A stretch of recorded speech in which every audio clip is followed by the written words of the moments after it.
One bank. One morning. $600 billion gone, 8 million jobs gone, millions of homes gone, and the man who caused it all never spent a single day in prison. This is Lehman Brothers. On September 15, 2008, the world changed forever.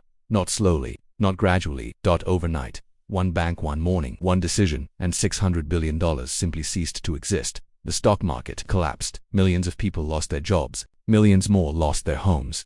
Entire countries were pushed to the edge of bankruptcy. And the man responsible never spent a single day in prison. This is Lehman Brothers, the bank that crashed the entire world. Lehman Brothers was not just a bank. It was one of the oldest and most respected financial institutions in American history, founded in 1847, not in a skyscraper but in a small general store in Alabama. Henry Lehman, a German immigrant. For 158 years, Lehman Brothers survived everything. The Civil War, 2 World Wars, the Great Depression, multiple financial crises. It survived all of them until one man decided that survival was not enough. His name was Richard Fuld, known on Wall Street as the Gorilla. Richard Fuld joined Lehman Brothers in 1966 as a lowly commercial paper trader. He was aggressive, relentless, feared. He clawed his way to the top over 3 decades and became CEO in 1994 under Fuld.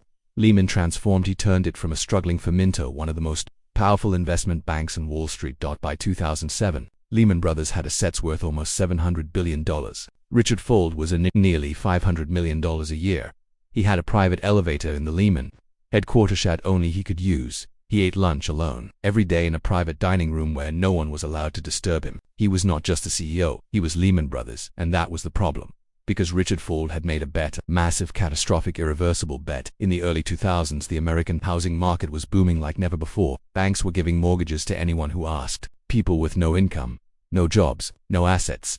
These mortgages were then bundled together into complex financial products called mortgage-backed securities. And Lehman Brothers bet everything on them, not carefully, not cautiously, aggressively, recklessly, obsessively. By 2008, Lehman Brothers was holding over $600 billion in mortgage-backed securities and real estate assets. $600 billion in assets that were rapidly becoming worthless because the American housing market was beginning to collapse. The warning signs had been there for months. In 2007, the subprime mortgage crisis began.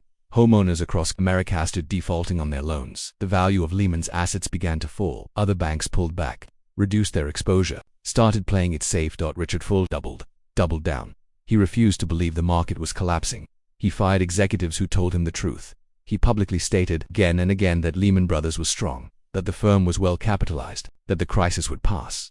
He was wrong about everything. By early 2008, Lehman's stock was in freefall. Investors were panicking, clients were pulling their money, counterparties were refusing to do business with them. Fuld desperately searched for a buyer. Korea Development Bank showed interest. Talks collapsed. Bank of America showed interest. They chose Merrill Lynch instead. Barclays Bank showed interest. The British government blocked the deal at the last minute. One by one, every lifeline disappeared. On the weekend of September 13th and 14th, 2008, the most powerful figures in American finance gathered at the Federal Reserve in New York. Treasury Secretary Hank Paulson, Federal Reserve Chairman Ben Bernanke, CEOs of every major Wall Street bank. They worked through the night. They were trying to save Lehman Brothers. Or more accurately, they were deciding whether to save it. The decision they made would change the world.